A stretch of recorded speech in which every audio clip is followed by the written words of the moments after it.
сіздерге абдан қызыктуу информация. Буга чейин биз неврологду эфирге чакырып, алар менен чогуу бирликте эмне деген инсульттун кандай түрлөрү бар жана кандай дарылоо деген темаларды козгогонбуз. Жана ошондой эле биз баарыбыз билгендей, инсульт көбүнчө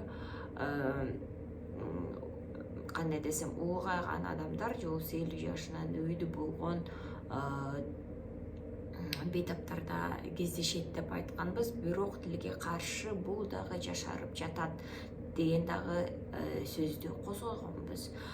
Мисалы үчүн, мындан 10 жыл, 5 жыл мурун көбүнчө ошо 20 жаштан кийинки жаштардын арасында мен кездешкен жаштардын арасында көбүнчө геморрагический деген түрү болуп, андан кийин анын аягында ошондой плегия же болбосо парез, башкача айтканда бир жагы жакшы иштебейт, же колу же буту, ар кандай дененин бөлүгү иштебей калган учурларды көргөнмүн.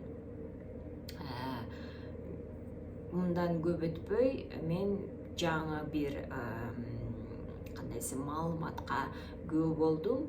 Ишемический инсульт деген бар экенин билесиз. Бул дагы экинчи түрү болуп эсептелинет. Бул жөнүндө дагы сүйлөшкөнбүз. Видео эфирлерибиз бар, ошого ссылкасын видеонун алдына калтырып кетем. Мына ошо ишемический инсульт көбүнчө ошо давлениясы бар, башкача айтканда кан басымы бийик болгон, өнөкөт оорунун күчөп кетишинин натыйжасында ошондой болушу мүмкүн да. Эми кездешип жүрөсүздөр да өзүңүздөр деле. Ал эми азыр бул дагы жашарып, жаш балдарда 10 жашка жетпеген, 10 жаштан ашкан, 15 өспүрүм балдарды деги эле ушундай көрүнүш болуп жатыптыр. Бул педиатр неврологдордун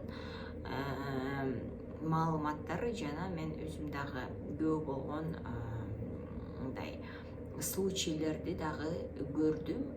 Албетте бунун себеби эмнеде, эмне үчүн жашарды, эмне себептен ошондой ишемический инсульт болуп жатат жаш балдарда деген сурооңуздар болсо, албетте комментарий катары берсеңиздер болот. Жана ошондой эле, эгер ишемический болсо, золотой мировой стандарт деп коет. Ошону акыркы биздин эфирибизде түшүндүрүп кеткен сиздерге невролог Адистеги дарыгерибиз. Эгер 4 саат ичинде бейтапканага алып келсеңер же болбосо ооруканага алып келсеңер, ошол тромболизисная терапияны өткөрө алышат.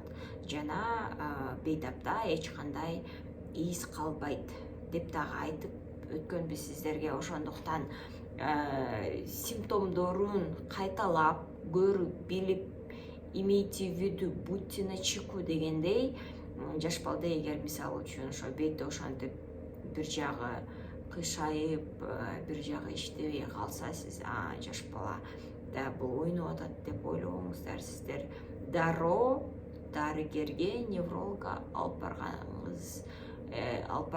барышыңыз керек. Ошондуктан мен сиздерге мындай жаңы бир информация, имейте в виду деген ниет менен сиздерге берип жатам. Себеби дегенде ишемический инсульт үчүн абдан маанилүү болгон бул убакыт өтүп кетсе, анда ал тромболизисная терапияны өткөзө алышпайт тилекке каршы.